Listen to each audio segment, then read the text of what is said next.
الحمد لله رب العالمين والصلاة والسلام على أشرف الأنبياء والمرسلين نبينا محمد وعلى آله وصحبه أجمعين. أما بعد،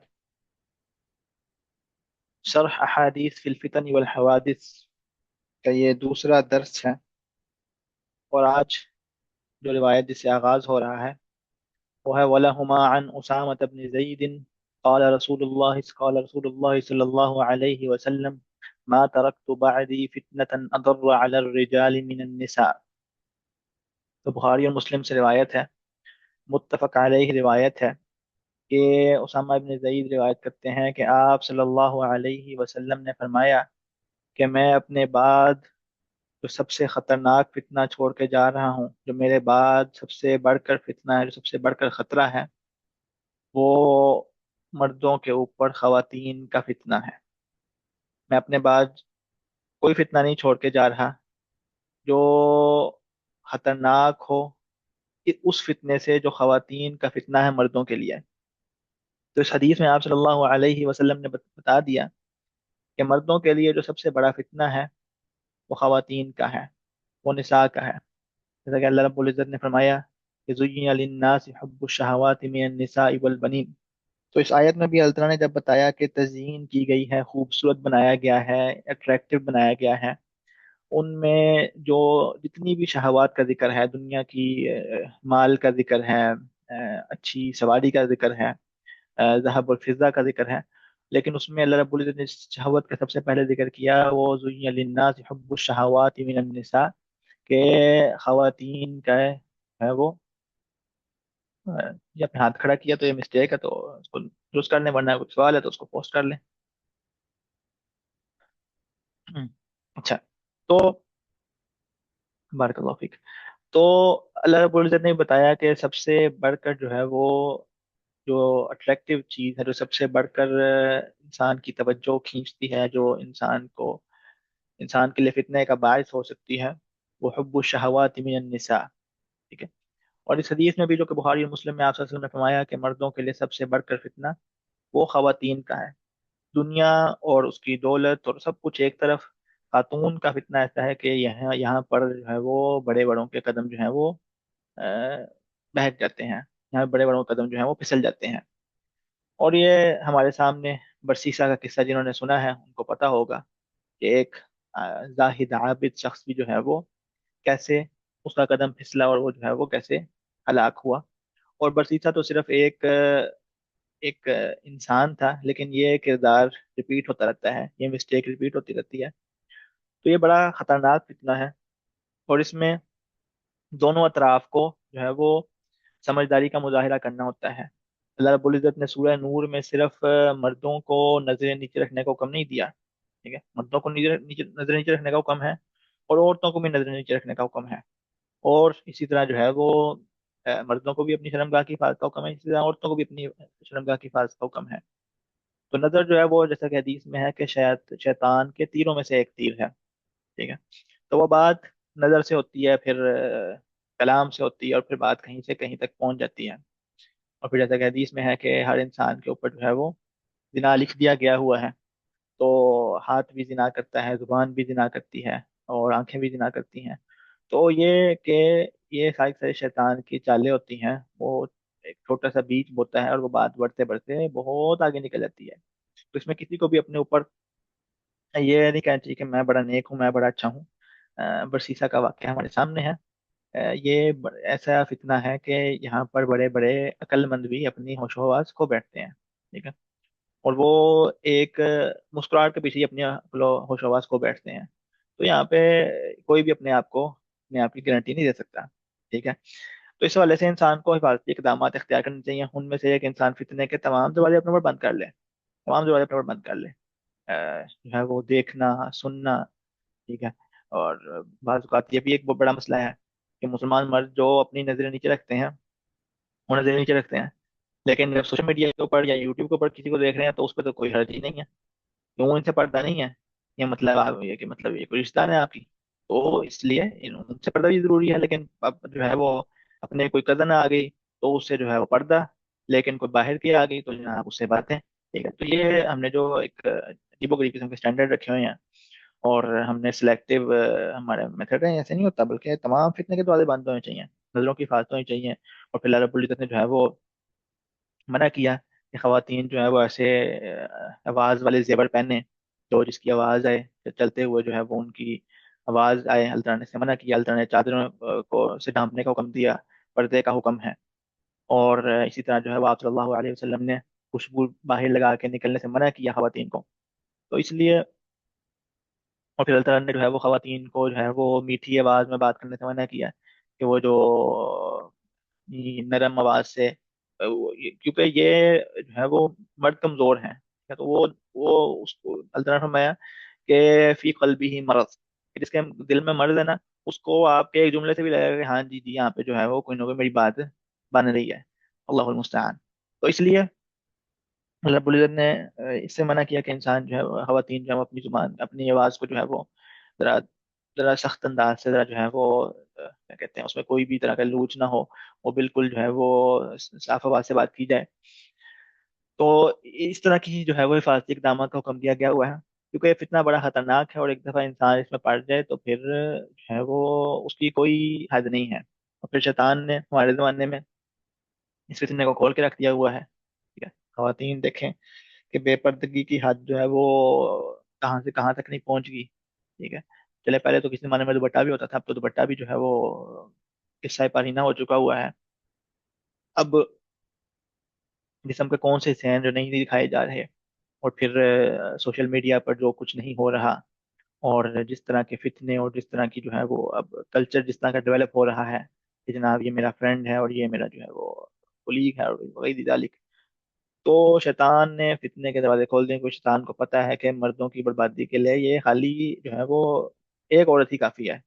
اس نے عورتوں کو اس طرف لگا دیا کہ تم آزاد ہو، آزادی کے نام پہ جو ہے وہ بے حیائی پھیلا دی، اور پھر مرد جو ہے وہ اپنی عقل و ہوش و حواس جو ہے وہ کھو کے جو ہے وہ دین اور دنیا برباد ہو چکی ہوئی ہے۔ اور اگر آپ نے اس کی بہترین مثال لینی ہو تو یورپ میں دیکھ لیں کہ یورپ کا نوجوان جو ہے وہ شہوات میں غرق ہو چکا ہے، اور وہ دین و دنیا عقل سے بالکل فارغ ہو چکا ہوا ہے۔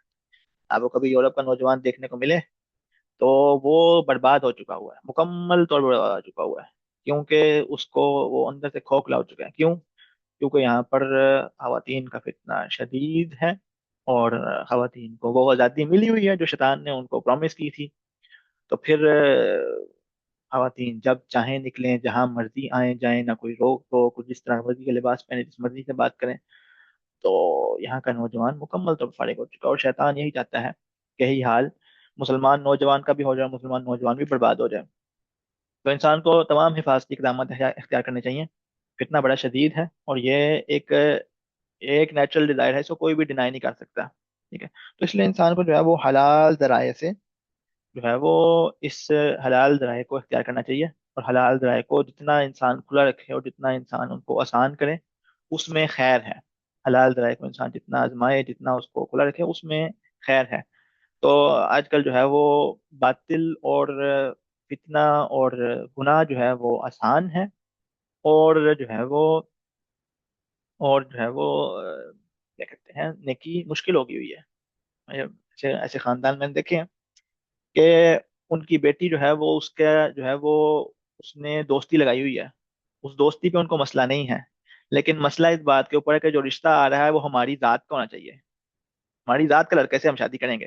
تو ذات کا لڑکا نہیں مل رہا تو شادی نہیں کریں گے، چاہے وہ جو ہے وہ چاہے وہ اپنی ذات سے باہر اپنے دین سے باہر کسی اور سے دوستی کر لے، اس میں خیر ہے، لیکن شادی نہیں کریں گے، ٹھیک ہے۔ پھر کہیں جہیز کے مسائل، کہیں پر یہ مسائل، کہیں پر وہ مسائل، اور پھر پہلے پڑھائی ہو جائے، پہلے یہ ہو جائے، پہلے وہ ہو جائے۔ تو یہ کہ جو شرعی اس چیز کا مسئلے کا حل ہے، شادی کا آسان ہونا، وہ جو ہے وہ آہ، شیطان نے اس کو مشکل بنا دیا ہوا ہے، اور گناہ کو آسان کر دیا ہوا، تو اس لیے اس فتنے کو جو آپ صلی اللہ علیہ وسلم نے فرمایا خاص طور پہ ہمارے زمانے میں، تو اس فتنے سے بچنے کے لیے انسان کو تمام اسباب کو اختیار کرنا چاہیے۔ اور لوگوں کی باتیں نہیں کہ جی اس عمر میں شادی ہو گئی، ابھی تو پڑھائی کی عمر تھی، اور جی آپ نے کدھر شادی کر دی، اور یہ اور وہ، تو یہ سارے جو ہیں وہ ان لوگوں کی باتوں کو سننے کی ضرورت ہی نہیں، میں نے اپنا دین بچانا ہے، میں نے اپنی جو ہے وہ اپنا جو ہے وہ عزت بچانی ہے، تو مجھے ان لوگوں کی باتوں کی کوئی بھی پرواہ نہیں ہے۔ ولی مسلم من حدیث ابی سعید ان الدنیا خضرہ، ان الدنیا، اللہ، آپ نے فرمایا کہ ان الدنیا خضرہ حلوہ، ان الدنیا خضرہ حلوہ، ٹھیک ہے، وان اللہ مستخلفکم فیہا، ٹھیک ہے، فینظر کیف تعملون، فناظر کیف تعملون، الا فاتقوا اللہ واتقوا النساء، الا فاتقوا اللہ واتقوا النساء۔ تو اس دنیا میں، اس حدیث میں آپ صلی اللہ علیہ وسلم نے فرمایا، جو کہ ابو سعید کی روایت ہے، کہ آپ صلی اللہ علیہ وسلم نے فرمایا کہ دنیا جو ہے وہ زرق برق ہے، خضرہ کہ گرین، ہریالی، ٹھیک ہے، تو ہریالی ہے، اور جو ہے وہ حلوہ، حلوہ، ٹھیک ہے، کہ مطلب یہ کہ میٹھی ہے، تو چکھنے میں بڑی ذائقے دار، اور دکھنے میں جناب آنکھوں کو سکون، آنکھوں کی ٹھنڈک، ٹھیک۔ تو دکھنے میں بھی اٹریکٹیو اور چکھنے میں بھی اٹریکٹیو، تو یہ ایک ایسی اٹریکشن اللہ رب العزت نے دنیا کو بنایا ہے کہ اس میں آپ کو بڑی بڑی خوبصورتی اور بڑے بڑے جو ہے وہ اٹریکٹیو چیزیں دکھتی ہیں، اور یہ اصل میں امتحان ہے۔ دنیا دکھتی خوبصورت ہے، دکھنے میں بڑی پیاری ہے، دکھنے میں بڑی، چکھنے میں بڑی ذائقے دار ہے، لیکن وَإِنَّ اللَّهَ مُسْتَخْلِفُكُمْ فِيهَا، لیکن اللہ تعالیٰ تمہیں یہاں پر جو ہے وہ، اللہ تعالیٰ استخلاف کریں گے، اللہ تعالیٰ جو ہے وہ تمہیں اس کا ذمہ دار بنائیں گے، اللہ تعالیٰ تمہارے حوالے دنیا کریں گے، اس لیے جب نسل گزر جائے گی، اگلی نسل کو اللہ تعالیٰ اس کے حوالے دنیا کریں گے، پھر ہم گزر جائیں گے، پھر اگلی نسل کے اللہ تعالیٰ حوالے کریں گے، تو اللہ تعالیٰ وقتی طور پر ہمیں دنیا کو ہمارے حوالے کریں گے، کیوں؟ فَنَاظِرٌ كَيْفَ تَعْمَلُونَ، اور اللہ تعالیٰ دیکھیں گے کہ تم کرتے کیا ہو، اللہ تعالیٰ دیکھیں گے کہ تم کرتے کیا ہو۔ تو اللہ رب العزت کے باوجود ہے کہ اللہ تعالیٰ کو علم ہے کہ کیا ہوگا، لیکن اللہ تعالیٰ جو ہے وہ کسی کے اوپر ظلم نہیں کرتے، اور جب تک انسان وہ عمل نہیں کرتا تب تک اللہ تعالیٰ اس کو اس کی سزا نہیں دیتے۔ تو اللہ رب العزت دنیا دے کے آزماتے ہیں، دیکھتے ہیں کہ بندہ کیا کرتا ہے، جب اٹریکٹیو دنیا ملتی ہے تو انسان کیا کرتا ہے، ٹھیک ہے، انسان کی جب عمر 10 12 سال ہو تو وہ آسان کام ہوتا ہے انسان کے، جی جو ہے وہ، دیکھو جی لوگ جو ہیں وہ فتنوں میں پڑے ہوئے ہیں، دیکھو جی لوگ جو ہے وہ خواتین کے فتنے پڑے ہوئے ہیں، دیکھو جی لوگ جو ہیں وہ مال و زور کے پیچھے بھاگ رہے ہیں، لیکن جب اس انسان کی حقیقی طور پر عمر 20 25 سال ہو، تب اس کو پتہ لگتا ہے کہ ہاں جی آزمائش کتنی مضبوط ہے، آزمائش کتنی سخت ہے۔ 60 سال کی عمر میں جا کے تو کہنا آسان ہے کہ جی یہ تم کن کا منہ پڑے ہوئے ہو، اور یہ یہ بھی کوئی مسئلہ ہے، کب تک دنیا کے پیچھے بھاگو گے، کب تک جو ہے وہ ان چکروں میں پڑو گے؟ لیکن جس کی عمر ہے، جس کو جب استخلاف کا وقت آتا ہے، جب ذمہ داری پڑتی ہے، تب امتحان ہوتا ہے، جب پیسے آتے ہیں، جب امکانیات سامنے کھلی ہوتی ہیں، جب گناہ کے امکانات سامنے کھلے ہوتے ہیں، تو فناظر کیف تعملون، اللہ تعالیٰ دیکھتے ہیں کہ انسان کیا کرتا ہے، انسان کیا اس دنیا کو اپنی ذات راہ بناتا ہے، اس سے اپنی آخرت کماتا ہے، یا پھر ادھر کی عیش اور آرام میں پڑھ کے، ادھر کی لذتوں میں پڑھ کر اپنی دنیا کو تو شاید ہنس دنیا کو تو ہنس کھیل کے گزار لیتا ہے، لیکن اپنی آخرت برباد کر لیتا ہے۔ تو آپ سے فرمایا کہ الا فتقوا اللہ، جبکہ روایت مسلم میں ہے کہ الا فتقوا الدنیا واتقوا النساء، تو آپ صلی اللہ علیہ وسلم نے فرمایا، تو یہاں پہ شاید جو ہے وہ کیا کہتے ہیں، تصحیف ہے، مطلب مسٹیک ہے، فتقوا الدنیا، کہ آپ صلی اللہ علیہ وسلم نے فرمایا کہ دنیا سے ڈرو، دنیا سے بچو، دنیا سے بچو، اور واتقوا النساء، اور خواتین سے بچو۔ تو کیا دنیا میں خواتین شامل نہیں ہیں؟ دنیا میں خواتین شامل ہیں، ٹھیک ہے، لیکن آپ صلی اللہ علیہ وسلم نے اسپیشلی طور پر نساء کا کہا، کیونکہ یہ دنیا جو ہے وہ خضرہ علوہ، ٹھیک ہے، میٹھی اور جو ہے وہ ہریالی والی ہے، زرق برق ہے۔ تو دنیا کی اٹریکشن میں سے سب سے مضبوط اٹریکشن، سب سے اسٹرانگ اٹریکشن یہ خواتین کی اٹریکشن ہے، ٹھیک ہے، تو اس وجہ سے جو ہے وہ آپ صلی اللہ علیہ وسلم نے اسپیسیفائی کیا، حالانکہ دنیا میں شامل ہے، لیکن آپ نے اسپیسیفکلی کہا کہ واتقوا النساء، کہ دنیا سے، کہ خواتین سے بچو۔ تو دنیا سے بچنا اور خواتین سے بچنے کا یہ مطلب تو نہیں کہ انسان جو ہے وہ دنیا سے کٹ جائے، اور نہ کمائی کرے، اور نہ یہاں کے مسائل کا سامنا کرے، نہ یہاں پر کوئی زندگی جیے، اور نہ ہی خواتین سے کٹنے کا یہ مطلب ہے کہ انسان جو ہے وہ شادی ہی نہ کرے، بلکہ شادی کرنا تو نبی صلی اللہ علیہ وسلم کی سنت ہے، ٹھیک ہے، اور جو ہے وہ آپ سے فرمایا کہ نکاح من سنتی فمن رغب عن سنتی فلیس منی، تو نکاح کرنا آپ صلی اللہ علیہ وسلم کی سنت ہے، ٹھیک ہے، اور صحابہ کی سنت ہے، اور جو ہے وہ نکاح کرنا جو ہے وہ اس میں انسانیت کی بقا ہے، اور اس میں بڑی خیر ہے، ٹھیک ہے، لیکن وہ پھر کسی موضوع کے اوپر۔ تو اسی طرح دنیا بھی جو ہے وہ، جیسے کہ میں نے کل حدیث سنا ہے کہ نعم المال الصالح للرجل الصالح، کہ کتنا ہی اچھا مال ہے جو بندہ نیک ہو۔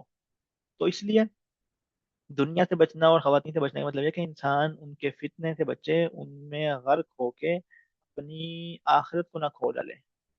البتہ اگر وہ اس کے ساتھ اپنی آخرت بناتا ہے تو اس میں خیر ہے، لیکن کبھی بھی ان کو اپنا مین مقصد یا مین ایم نہ بنائے، یا ان کے پیچھے لگ کے اپنی آخرت کو برباد نہ فرمائے. اللہ نے فرمایا کہ انما اموالکم و اولادکم فتنہ، کہ تمہارے مال اور تمہارے گھر والے فتنہ ہیں. تمہارے مال اور تمہارے گھر والے فتنہ ہیں. ٹھیک ہے. تو یہ آزمائش ہے اللہ رب العزت کی طرف سے. یہ مال کا آنا، یہ پیسوں کا آنا، یہ بینک اکاؤنٹ کا ہونا، یہ آزمائش ہے.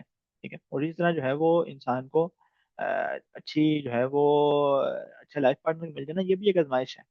پھر آزمائش کے بعد پتا لگتا ہے کہ انسان اس آزمائش سے کیا کرتا ہے.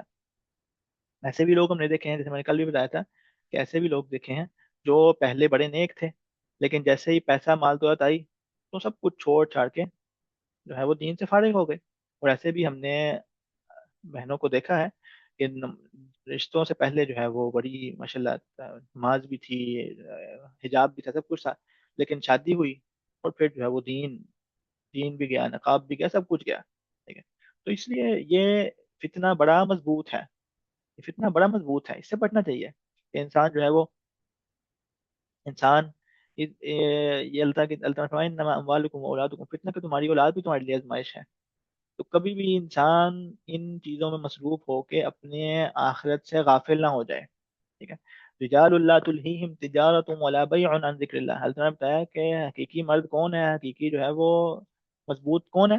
رجال اللہ تلہیہم تجارت ولا بیع عن ذکر اللہ، کہ یہ وہ مرد ہیں لا تلہیہم تجارت، جن کو تجارت اللہ تعالیٰ کے ذکر سے غافل نہیں کرتی.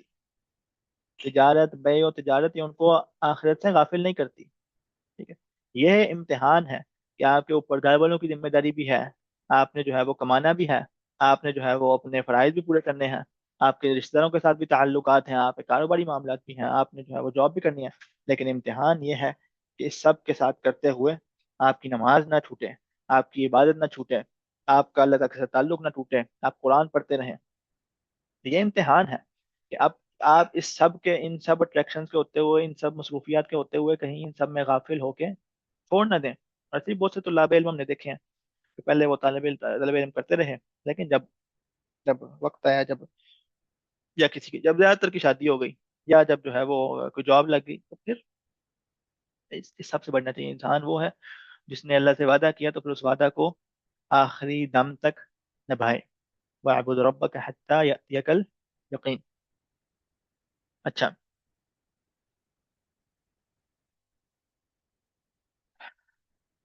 وله عن حذيفة قال والله إني لأعلم الناس بكل فتنة هي كائنة فيما بيني وبين الساعة وما بي إلا أن يكون رسول الله صلى الله عليه وسلم أسر إلي في ذلك شيئا لم يحدثه غيري ولكن رسول الله صلى الله عليه وسلم قال وهو يحدث مجلسا أنا فيه عن الفتن فقال رسول الله صلى الله عليه وسلم وهو يحدث مجلسا فقال رسول الله صلى الله عليه وسلم وهو يعد الفتن منهن ثلاث لا يكدن يذرن شيئا منهن ثلاث لا يكدن يذرن شيئا ومنهن فتن كرياح الصيف منها صغار ومنها كبار قال حذيفة فذهب أولئك الرهط كلهم غيري.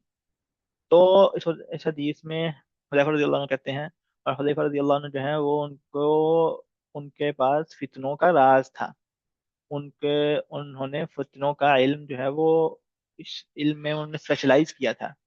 جیسے کہ آگے حدیث میں بھی آئے گا کہ وہ کہتے ہیں کہ میں نے آپ صلی اللہ علیہ وسلم سے فتنوں کے متعلق پوچھا کرتا تھا، اور اس کی ایک تفصیل آگے آ رہی ہے.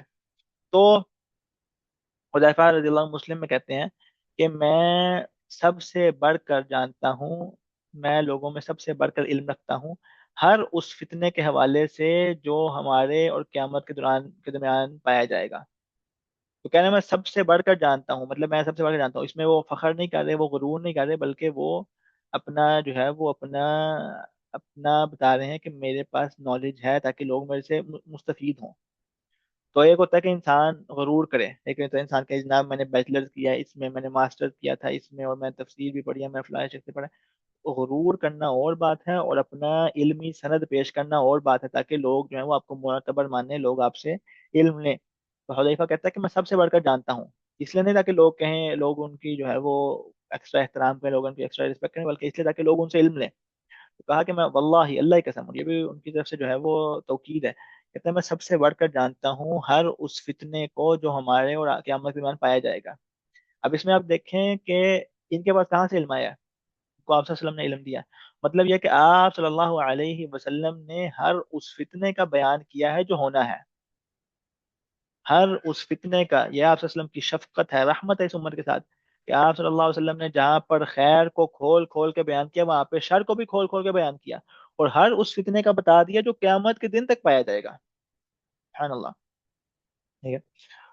اور جو ہے وہ بعض ضعیف روایت میں آیا ہے کہ حذیفہ کہتے ہیں کہ مجھے آپ صلی اللہ علیہ وسلم نے ہر اس حوالے سے بتا دیا، ہر اس گروہ کا بتا دیا جس کے 40 پیروکار ہوں گے، مطلب اگر کسی بھی فتنے میں 40 لوگ بھی صرف مبتلا ہوئے نا، تو مجھے اس فتنے کا بھی آپ صلی اللہ علیہ وسلم نے بتا دیا۔ ہاں مطلب ہے کہ آپ صلی اللہ علیہ وسلم نے اتنا جو ہے وہ بلاغ کیا۔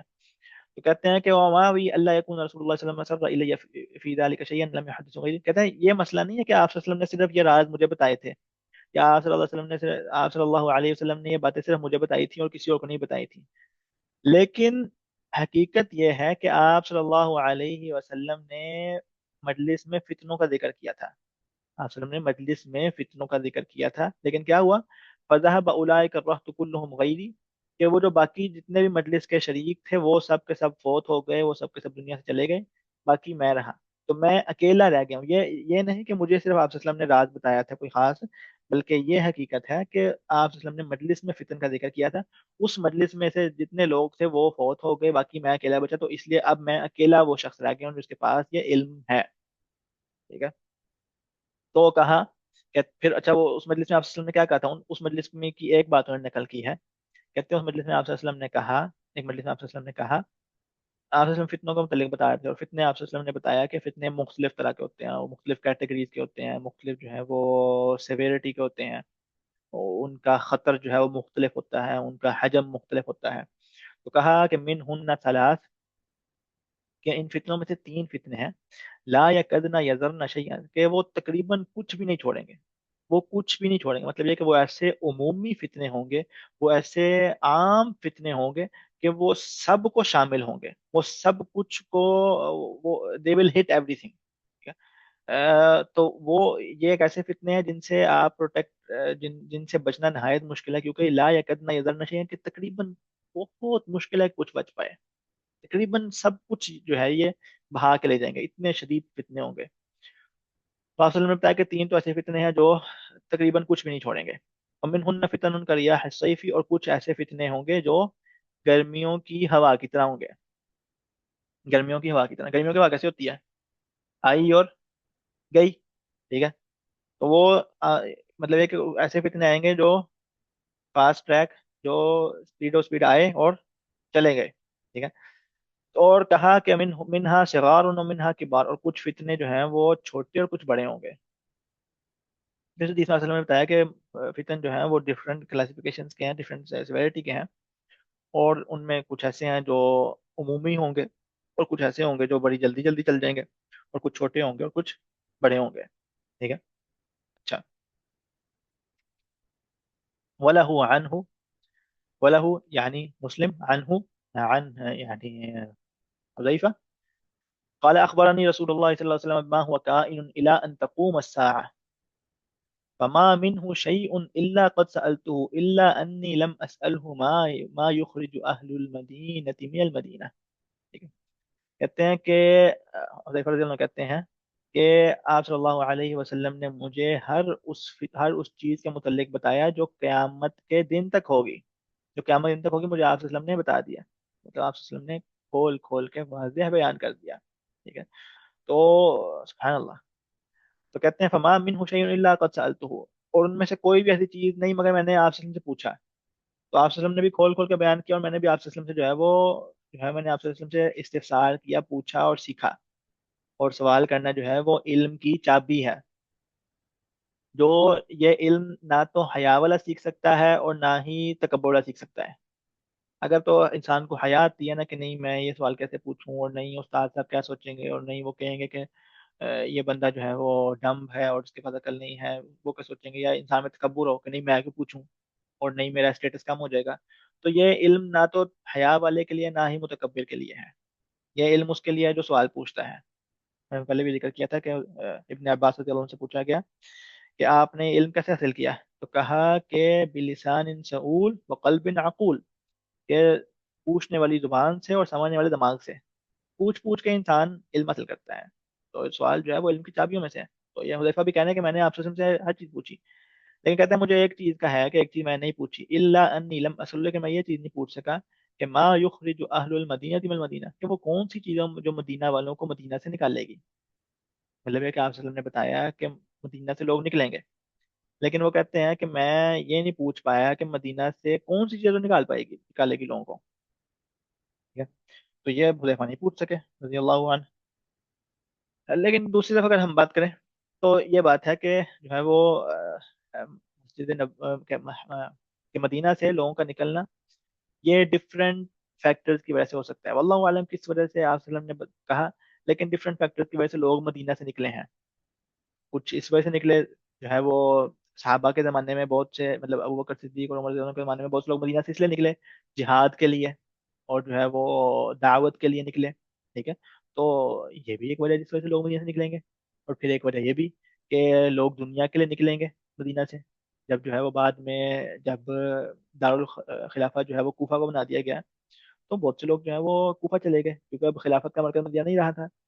اور جو ہے وہ عراق اور شام اور ارد گرد وہاں پر پیسوں کی ریل پیل تھی، یہاں میں تو اتنی ریل پیل نہیں تھی. تو اس وجہ سے بھی لوگ مدینہ سے نکلے.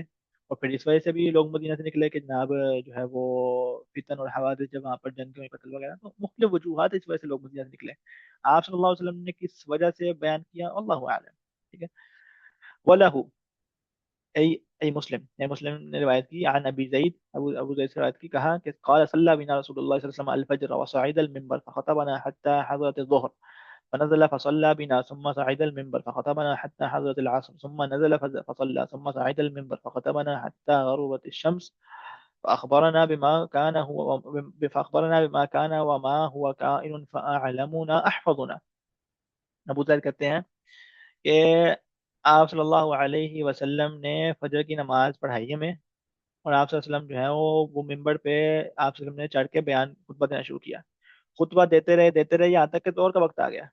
ظہر کے وقت آپ ممبر سے اترے اور آپ صلی اللہ علیہ وسلم نے نماز پڑھائی، اور پھر آپ ممبر پر آپ نے چڑھ کے جو ہے وہ کھڑے ہو کے آپ نے خطبہ دینا شروع کر دیا، اور خطبہ دیتے رہے یہاں تک کہ عصر ہو گئی.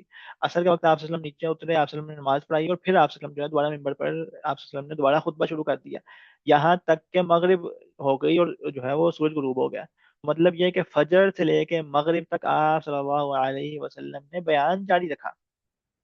اور یہ جو ہے وہ ایکسیپشنل کیس ہے، یہ جو ہے وہ استثنائی معاملہ ہے. ورنہ آپ صلی اللہ علیہ وسلم جو ہے وہ خطبے کو مختصر رکھنے کی جو ہے وہ تاکید کیا کرتے تھے. خطبے کو مختصر رکھنے کو تاکید کیا کرتے تھے. آپ صلی اللہ علیہ وسلم کا ہی فرمان ہے کہ خطبے کا چھوٹا ہونا اور نماز کا لمبا ہونا یہ انسان کی عقل مندی کی نشانی ہے. ٹھیک ہے؟ اور آپ صلی اللہ علیہ وسلم اور صحابہ یہی اسی بات کے اوپر ہی جو ہے وہ ان کا طریقہ رہا ہے کہ مختصر خطبے میں جو ہے وہ پیغام، اس میں بلاغ ہوتا ہے، اس میں جو ہے وہ ایجاز ہوتا ہے، اور اس میں جو ہے وہ اثر ہوتا ہے. لیکن یہ ایکسیپشنل کیس ہے کہ اس دن آپ صلی اللہ علیہ وسلم نے فجر سے لے کے مغرب تک پورا دن آپ صلی اللہ علیہ وسلم نے خطبہ دیا، سوائے بیچ میں صرف نماز کے وقت کے. ٹھیک ہے؟ اور اس دن بھی آپ صلی اللہ علیہ وسلم نے جو ہے وہ کھول کے بیان کیا. کہا کہ صحابی کہتے ہیں، بزرگ کہتے ہیں کہ فاخبرنا بما کان ما هو کائن، کہ آپ صلی اللہ علیہ وسلم نے ہمیں بتایا کہ پہلے کیا ہوا تھا، اور پھر آپ صلی اللہ علیہ وسلم نے بتایا کہ کیا ہونے والا ہے. تو انسانیت کی تاریخ آپ صلی اللہ علیہ وسلم نے شروع سے لے کے البدایہ والنہایہ، البدایہ والنہایہ وہ بھی اسی موضوع کے اوپر ہے کہ البدایہ والنہایہ میں انہوں نے انسان کی آغاز سے انسان کے اختتام تک کا ذکر کیا. اور ہماری جو تاریخ کی کتابیں ہیں وہ نارملی اسی طرح اسٹرکچرڈ ہیں کہ وہ آغاز جو ہے وہ آدم علیہ السلام سے کرتے ہیں. خیر یہ علیحدہ موضوع ہے. مطلب یہ ہے کہ وہ آغاز آدم علیہ السلام سے کرتے ہیں اور پھر جو ہے وہ قیامت تک اور قیامت کے آگے مطلب وہاں تک بیان کرتے ہیں. تو آپ صلی اللہ علیہ وسلم نے جو ہے وہ بیان کیا، ہر چیز بیان کر دی جو پہلے ہوا اور جو ہونے والا ہے. پھر ابو ذر کہتے ہیں کہ عالمنا احفظنا، کہ ہم میں سب سے زیادہ علم اس کے پاس ہے جس کا سب سے زیادہ حافظہ مضبوط تھا. ٹھیک ہے؟ تو اب سب سے زیادہ کس کو یاد رہا ہوگا، سب سے زیادہ کس کے پاس علم ہوگا ان اخبار کا، ان حوادث کا؟ جس کو سب سے زیادہ یاد ہوگا. تو اب صحابہ وہاں پر تھے، کسی کو ظاہر سی بات ہے کہ سب کچھ تو یاد رہنا جو ہے وہ تقریباً ناممکن ہے. تو کسی کو کچھ پارٹ یاد رہا، کسی کو کچھ پارٹ یاد رہا. کسی کو کچھ حصہ یاد رہا اس حدیث کا، کسی کو کچھ حدیث کا خطبے کا حصہ یاد رہا، اور پھر یہی وہ جو ہے وہ یہی چیزیں جو ہیں وہ مختلف روایات کی صورت میں کتابوں میں بیان ہو گئیں. یہی چیزیں جو ہیں وہ مختلف روایات کی صورت میں کتابوں میں بیان ہو گئیں. وہ ایک خطبہ تو ہو بہو نہیں نقل ہوا، لیکن اس کی جو ہے وہ جس صحابی کو جون سی بات یاد رہی وہ انہوں نے نقل کر دی. ٹھیک ہے، اور ہمارا دین جو ہے وہ محفوظ ہے. تو یہ جو پچھلی 3 حدیثیں تھیں، ان میں ان میں جو کامن ڈینومینیٹر ہے، جو ان میں جو کامن چیز ہے، جو ان میں جو معنی مشترک ہے، وہ یہ ہے کہ آپ صلی اللہ علیہ وسلم نے فتنوں کا بیان کیا. آپ صلی اللہ علیہ وسلم نے فتنوں کو کھول کھول کے بیان کیا. یہ بات جو ہے وہ ان تینوں احادیث میں معنی مشترک ہے. ٹھیک ہے. اور یہ آپ دیکھتے ہیں کہ یہ آپ لوگوں کے اوپر بھی تھوڑا امتحان ہے کہ آپ لوگ بھی احادیث کا ربط دیکھیں کہ کیسے ایک موضوع آتا ہے، پھر اگلا موضوع آتا ہے، پھر اگلا موضوع آتا ہے. جیسے پچھلے 2 حدیثیں تھیں وہ خواتین کے فتنوں کے حوالے تھی، خواتین کے فتنے کے حوالے سے تھی. ٹھیک ہے، اس سے پیچھے جو ہے وہ مال کے اوپر تھا. ٹھیک ہے، تو اس طرح جو ہے وہ یہ جو ہے وہ آپ کتاب کو اسٹرکچر کو سمجھنے کی کوشش کریں، کتاب کے اسٹرکچر کو ایکسپلور کرنے کی کوشش کریں. اور اس طرح جو ہے وہ یہ بھی اس میں ایک اہم بات کہ جو ہے وہ خیر، لیکن پھر کبھی اور صحیح، کیونکہ آج جو ہے وہ ہم نے تھوڑا ذرا زیادہ پڑھنا ہے، پھر کبھی کسی اور موضوع پہ. اچھا، تو کہ وَلَهُ ای مسلم، مطلب یہ بھی روایت مسلم میں ہے. عن عبد الله بن عمرو بن العاص ان رسول الله صلى الله عليه وسلم قال انه لم يكن نبي قبلي الا كان عليه ان يدل امته على خير ما يعلمه لهم وينذرهم شر ما يعلمه لهم. ٹھیک ہے. وان امتكم هذه جعلت عافيتها في اولها وسيصيب آخرها بلاء وأمور تنكر فتجيء فتنة فيرقق بعضها بعضا وتجيء الفتنة فيقول المؤمن هذه مهلكتي وتجيء الفتنة فيقول المؤمن هذه ومن أحب أن يزحزح عن النار ويدخل الجنة فلتأته منيته وهو مؤمن بالله واليوم الآخر وليأتي إلى الناس الذي يحب أن يؤتى إليه ومن بايع إماما فأعطاه صفقة يده وثمرة قلبه فليطعه ما استطاع فإن جاء آخر ينازعه فاضربوا عنق الآخر. ٹھیک ہے. تو کہا عبداللہ بن عمر بن العاص کہتے ہیں کہ آپ صلی اللہ علیہ وسلم نے فرمایا کہ میرے سے پہلے کوئی بھی نبی نہیں تھا مگر ان کی ڈیوٹی یہ تھی کہ وہ ان کو بتائیں اس خیر کا جو وہ جانتے ہیں، اور ان کو اس شر سے بچائیں، اس شر سے ڈرائیں جو وہ جانتے ہیں. ٹھیک ہے. تو نبیوں کا آپ نے بتایا کہ نبیوں کی ڈیوٹی یہ تھی کہ وہ اپنی امتوں کے ساتھ خیر خواہی کریں، ان کو نصیحت کریں، اور وہ جو خیر جانتے ہیں وہ خیر کی طرف ان کی رہنمائی کریں، اور جو شر جانتے ہیں وہ شر سے ان کو روکیں. ٹھیک ہے. اور یہ ہم نے سورہ صلاح میں پڑھا تھا کہ شیخ نے کہا کہ کوئی بھی خیر کا کام نہیں مگر آپ صلی اللہ علیہ وسلم نے اس کی طرف ہماری رہنمائی کی، اور کوئی بھی شر کا کام نہیں مگر آپ صلی اللہ علیہ وسلم نے ہمیں اس سے روکا. یہ نبیوں کا ہی کام ہے. تو اب یہ آخری امت ہے، یہ آخری امت ہے، اور پھر آپ صلی اللہ علیہ وسلم نے ہماری بھی رہنمائی کرنی تھی. تو آپ صلی اللہ علیہ وسلم نے فرمایا کہ یہ امت ایسی ہے جو علت عافیتها فی اولها، اس امت کی عافیت اس کے آغاز میں ہے. اس امت کی عافیت، سکون، راحت آغاز میں ہے. سب سے بہترین وقت ایمان کے لحاظ سے، عقیدے کے لحاظ سے، امن کے لحاظ سے وہ اول وقت ہے. اول وقت وہ سلف صالحین کا وقت ہے. آپ سے فرمانے کا خیر القرون قرنی ثم الذین یلونہم ثم الذین یلونہم، کہ سب سے بہترین جو نسل ہے، سب سے بہترین وقت جو ہے وہ میرا ہے، اور پھر ہمارے بعد والا، اور پھر ہمارے بعد والا. ٹھیک ہے. تو پھر جو ہے وہ یہ وہ سب سے بہترین وقت تھا. اس وقت فتنے کمزور تھے، کیونکہ اس وقت اہل علم موجود تھے، اس وقت صحابہ کا علم، اس وقت آپ صلی اللہ علیہ وسلم نے جو وحی کا علم بانٹا تھا وہ امت میں موجود تھا. اس وقت لوگ قرآن سے جڑے ہوئے تھے، تو وہ امت کا عافیت والے گھڑیاں تھیں. بس یصیب آخرها بلا، لیکن امت کے آخر میں، آخری حصے کو، امت کے جو ہے بعد والے حصے کو بلائیں آئیں گی، مصیبتیں آئیں گی، آزمائشیں آئیں گی. ٹھیک ہے. تو اگر امن چاہیے تو امن کہاں سے ملے گا؟ سلف صالحین کے طریقے کے اوپر. جو جتنا سلف صالحین سے جڑا ہوگا اتنا وہ اپنے عقیدے میں امن میں ہوگا، اپنے دین میں امن میں ہوگا. لیکن آخر میں کیا ہوگا؟ آخر امت کے آخر میں بلا آئے گی، آزمائشیں آئیں گی، ہے وہ تکالیف آئیں گی. امور تن کر، اور ناپسندیدہ چیزیں واقع ہوں گی، جو ہے وہ عجیب چیزیں ہوں گی. اور پھر کیا ہوگا؟ فتنے آئیں گے، ایک فتنہ آئے گا. اور ہر فتنہ پچھلے والے کو جو ہے وہ پچھلے والے کو ہلکا کر دے گا، پچھلے والے کو ہلکا کر دے گا. جو کہتے ہیں نا کہ مصیبتیں مجھ پہ اتنی پڑی کہ آسان ہو گئی. ٹھیک ہے، لیکن وہ کسی اور سینس میں ہے. مطلب یہ کہ یہ والا فتنہ اتنا بھاری لگے گا کہ لگے گا پیچھے تو کوئی مسئلہ ہی نہیں پڑا. انسان کے اوپر ایک فتنہ پڑے گا، انسان کہے گا یار پچھلے والے تو مسئلے نہیں تھے، یہ مسئلہ، یہ والا مسئلہ بہت بڑا ہے. اور پھر جب اگلا مسئلہ آئے گا انسان کہے گا نہیں نہیں وہ پچھلے والے تو پھر بھی ہلکے تھے، یہ والا مسئلہ بہت بڑا ہے. تو آپ صلی اللہ علیہ وسلم نے بتایا کہ فتنے آئیں گے، اس طرح کے فتنے آئیں گے کہ ہر آنے والا فتنہ پچھلے والوں کو جو ہے وہ ہلکا کر دے گا. ہر آنے والا فتنہ پچھلے والوں کو جو ہے وہ ہلکا بنا دے گا. تو مصیبت جو ہے وہ بڑھتی جائے گی، آزمائش بڑھتی جائے گی، جو ہے وہ ڈیفیکلٹی بڑھتی چلی جائے گی، اور چیلنجز بڑھتے چلے جائیں گے. اور پھر مومن یہ کہے گا فیقول المؤمن هذه مہلکتی. مومن فتنے کو دیکھ کے کہے گا میں گیا، یہ میری بربادی، یہ میری آزمائش آئی. ادھر نہیں میرے سے کنٹرول رہ پائے گا، ادھر میرا پاؤں پھسلے گا. تو مومن جب فتنے کو دیکھے گا تو مومن دیکھ کے گھبرا جائے گا. مومن دیکھ کے ڈر جائے گا کہ ہائی میرا ایمان گیا. مومن دیکھ کے کہے گا کہ میرا وقت، میری ہلاکت کا وقت آ گیا، میری بربادی کا وقت آ گیا. ٹھیک ہے. لیکن وہ فتنہ کو دے دے گا. فتجیب الفتنہ، پھر ایک اور فتنہ آئے گا فیقول المؤمن هذه کہ نہیں یہ والا، یہ والا، یہ والا، یہ والا میری بربادی ہے، یہ والا میری ہلاکت ہے. تو آزمائشیں آتی رہیں گی اور مومن ہر فتنے سے گھبرائے گا، ڈرے گا. اس کو وہ اتنے شدید فتنے ہوں گے کہ وہ دہل جائے گا اور وہ کہے گا کہ اب میرا خاتمے کا وقت آ گیا، میری بربادی کا وقت آ گیا. لیکن وہ فتنہ بھی گزر جائے گا اور پھر اگلا آئے گا اور پھر وہ جو ہے وہ اس سے بھی نکل جائے گا. اور آزمائشوں کی چکیوں سے گزرتے گزرتے اس کا دل ایسا صاف ہو جائے گا، اتنا پاک ہو جائے گا کہ پھر وہ فتنوں سے بالکل محفوظ ہو جائے گا.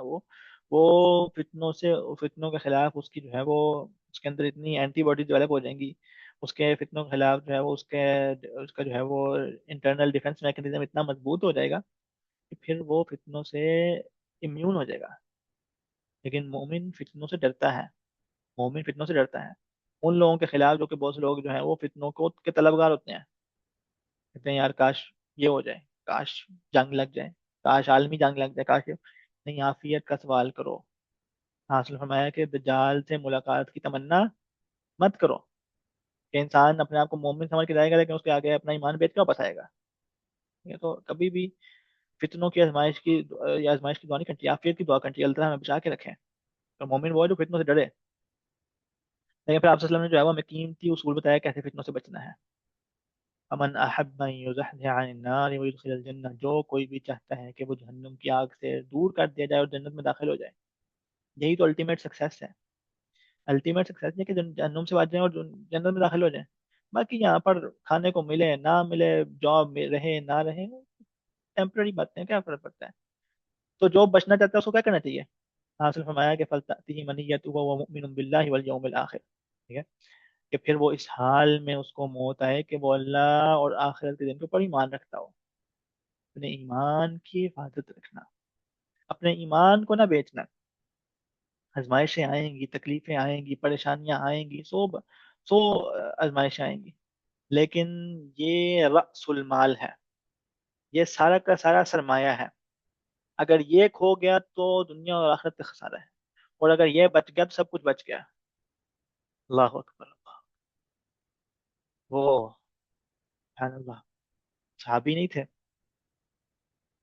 ہجرت کی انہوں نے، آپ صلی اللہ علیہ وسلم کے پاس آئے، سب اپنا گھر بار سب کچھ چھوڑ کے. ٹھیک ہے، سب کچھ چھوڑ چھاڑ کے صحابہ ہجرت کیا کرتے تھے. سب کچھ چھوڑ، گھر چھوڑ، بیوی بچے چھوڑ، اکیلے اللہ اور اس کے رسول کو کے لیے ہجرت کرتے تھے. تو آئے اور جناب بتایا کہ یہ بھی کھو گیا، یہ بھی کھو گیا، یہ بھی کھو گیا. لیکن سوال یہ تھا کیا تم اپنا ایمان بچا کے لے آئے کہ نہیں آئے؟ اللہ اور اس کے رسول کے پاس آگے نہیں آگے؟ ہاں آگے. تو بس تم بچ گئے، تم کامیاب ہو. سب کچھ جا سکتا ہے لیکن اللہ اور اس کے رسول کے ساتھ تعلق، اللہ اور اس کے رسول کے ساتھ وعدہ یہ نہیں توڑنا. توحید کے اوپر کمپرومائز نہیں کرنا، عقیدے کے اوپر کمپرومائز نہیں کرنا. یہ آپ سے ہم بتا رہے ہیں کہ جو کوئی بھی فتنہ سے بچنا چاہتا ہے وہ بس اتنا کام کر لے.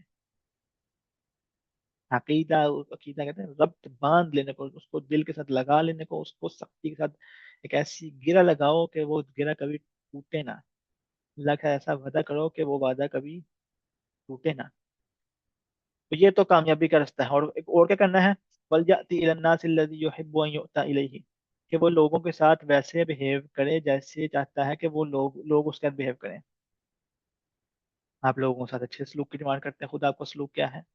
آپ لوگوں سے رسپیکٹ ڈیمانڈ کرتے ہیں، خود آپ کا سلوک کیا ہے؟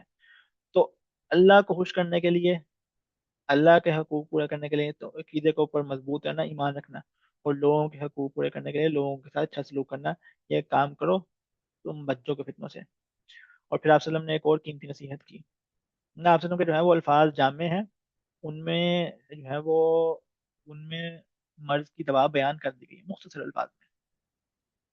من بايع اماما فاعطاه صفقة يده، جس کسی نے بھی امام کی بیعت کی، جس کسی نے بھی حکمران کو کہ, کو جو ہے وہ اپنا ثمرۃ قلبی، جس کسی نے بھی اپنا دل کا جو خلاصہ ہے وہ اپنے دل کی بیعت، اپنا وعدہ جس نے امام کے حوالے کر دی، جس نے امام کو مان لیا۔ یہاں پہ امام کا مطلب یہ نہیں مسجد کا امام، یا یہ بھی امام نہیں جو شیعوں کا امام ہے، بلکہ امام کا مطلب یہ کہ تو امام المسلمین ہے، جو مسلمانوں کا حکمران ہے۔ تو جس کسی نے بھی مسلمان حکمران کی بیعت کی، فَلْيُطِعْهُ مَا اسْتَطَاعَ، تو پھر وہ اس کی اطاعت کرے جتنی استطاعت ہے۔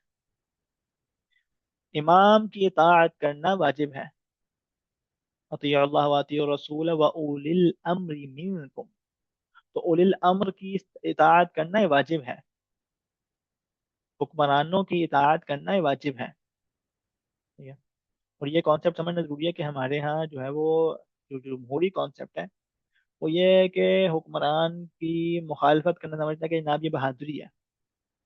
نہیں، جو شرعی کانسیپٹ ہے وہ یہ ہے کہ امام کی اطاعت کی جائے گی، حکمران کی اطاعت کی جائے گی، امام کی حکمران کی اطاعت کی جائے گی۔ آپ فرمائیں کہ جتنی استطاعت ہے، کیونکہ استطاعت سے بڑھ کے تو کسی کے اوپر سوال نہیں ہے، تو استطاعت کے مطابق اس کی اطاعت کرنی چاہیے، اور جو ہے وہ اطاعت جو ہے وہ شرعی حدود میں ہوگی، کسی بھی غیر شرعی کام میں اطاعت نہیں ہو سکتی۔ لا طاعت لمخلوق فی معصیت الخالق، ٹھیک ہے؟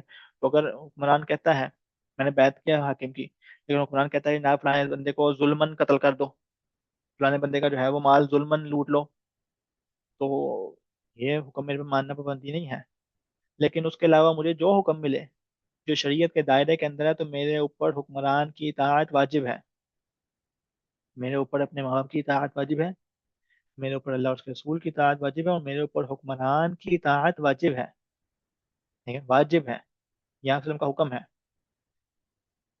اور پھر فَإِن جَاءَ آخر يُنَازِعُهُ فَاضْرِبُوا عُنُقَ الْآخِرِ، اور اگر کوئی اور بندہ کھڑا ہوتا ہے جو حکمران کی مخالفت میں، حکمران سے جو ہے وہ اس کی حکمرانی چھین جاتا ہے، حکمران کے خلاف جو ہے وہ بغاوت کر جاتا ہے، تو دوسرے کی گردن اڑا ڈالو، دوسرے کی گردن اڑا ڈالو۔ مطلب یہ ہے کہ اگر ایک حکمران ہے، اب یہ باتیں نا کافی آپ لوگوں کو عجیب لگ رہی ہوں، کیونکہ ہم لوگوں نے کبھی اسلامی نظام نہیں دیکھا، ہم لوگ جو ہے وہ جمہوریت کے پلے ہوئے وغیرہ یہ وہ، لیکن یہاں پر یہ کہ جب ایک حکمران ہے تو اس کی اتھارٹی کو چیلنج کرنا یہ الاؤڈ نہیں ہے۔ یہ کانسیپٹ کہ جناب ایک کیا کہتے ہیں جناب حزب اختلاف ہوتا ہے، ایک اپوزیشن ہوتی ہے، اور وہ اپوزیشن جو ہے وہ آپ کا کام ہے حکومت گراؤ وغیرہ یہ وہ۔ آپ وسلم کہہ رہے ہیں کہ اگر کوئی حکمران کی حکمرانی چھیننے کے لیے آئے تو دوسری گردن اڑا دو، کیونکہ پہلا حکمران ہے، جو دوسرا لینے کے لیے آ رہا ہے وہ دوسرا چھیننے کی کوشش کرے گا، فساد ہوگا، لڑائی ہوگی، تو دوسرا فساد کا باعث بننے کی کوشش کر رہا ہے، دوسرا بیعت کو توڑ رہا ہے، دوسرا حکمران کی اطاعت سے باہر نکل رہا ہے، دوسرے گردن اڑا دو، جو نیا کینڈیڈیٹ آ رہا ہے نا اس کی گردن اڑا دو، تاکہ فتنہ نہ رہے اور ایک حکمران کے تحت مسلمان جمع رہیں، یا ایک حکمران اس علاقے کا، یہ بھی ضروری نہیں کہ پوری دنیا کا ایک ہی مسلمان حکمران ہو، اس میں بھی کوئی باوجود کا فضل نہیں ہے، لیکن اس میں بھی کوئی حرج نہیں ہے کہ اگر جو ہے وہ ہر علاقے کا مختلف مسلمان حکمران ہو، لیکن یہ ضروری ہے کہ وہ ایک اسٹیبلٹی ہو، اور یہ نہیں کہ ہر 2 سال بعد جو ہے وہ حکومت الٹی ہو، اور ہر دفعہ جو بغاوت ہو رہی ہو اور پھر جو ہے وہ قتل و غارت ہو رہی ہو۔ اس سے آپ وسلم نے منع کیا، کیوں؟ کیونکہ اس سے امت ٹوٹتی ہے، اور اس کا بیان آگے آ رہا ہے، اس کا بیان آگے آ رہا ہے۔ وَلَهُمَا عَنْ ابن عباس رضی اللہ عنہ ان رسول اللہ صلی اللہ علیہ وسلم قال من کرہ من امیرہ شیئا فلیصبر علیہ،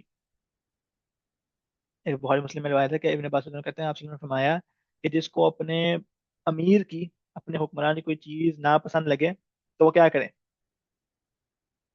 حکمران کی کوئی چیز پسند نہیں آتی، وہ ظلم کرتا ہے، وہ بلا وجہ خون بہاتا ہے، تو کیا کرے وہ؟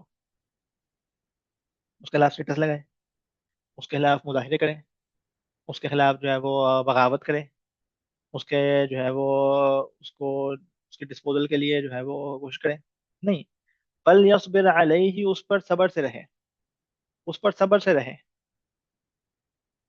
کیوں؟ کیونکہ آپ نے فرمایا فَإِنَّهُ مَنْ فَارَقَ الْجَمَاعَةَ شِبْرًا، کہ جو کوئی بھی جماعت سے نکلتا ہے، مسلمانوں کے گروہ سے ایک شبر کے برابر نکلتا ہے، ایک ہاتھ کے برابر بھی باہر نکلتا ہے، فَمَاتَ مِيتَةَ الْجَاهِلِيَّةِ، اور اگر وہ مسلمانوں کی جماعت سے نکلتا ہے، صرف ایک شبر کے برابر باہر نکلتا ہے، تو وہ اس حال میں اگر مرا تو وہ جاہلیت کی موت مرے گا.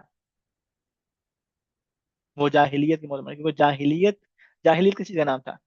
قریش مکہ جو تھے وہ، قریش مکہ وہ کیا کہتے ہیں، ان کے ہاں کوئی سینٹرل گورنمنٹ نام کی چیز نہیں تھی. وہاں پہ مکمل قیاس تھا، یہ وہاں پہ مکمل جو ہے وہ ایک فوضا تھا، مکمل جو ہے وہ ایک جو ہے وہ اندھیر نگری تھی. مطلب یہ کہ جس کا جو دل کرتا، کوئی حکومت نام کی چیز نہیں ہے. یہ جاہلیت ہوتی ہے کہ حکومت نہیں، حکومت کی رٹ نہیں، اور جو ہے وہ پھر گینگز ہوتے ہیں، پھر بدماشوں کے گروہ ہوتے ہیں، پھر قتل و غارت ہوتی ہے. تو آپ نے فرمایا کہ جو کوئی بھی جماعت کو چھوڑتا ہے اور مرتا ہے تو وہ جاہلیت کی موت مرتا ہے، کیونکہ جاہلیت اس چیز کا نام ہے کہ آپ ہے وہ بغیر کسی حکومت کے جیو، بغیر کسی حکمرانی کے جیو. یہ جاہلی سسٹم ہے. اسلامی سسٹم یہ ہے کہ ایک سب کچھ آرگنائز ہو، سب کچھ جو ہے وہ امن امان کے ساتھ ایک حکومت کے نیچے ہو.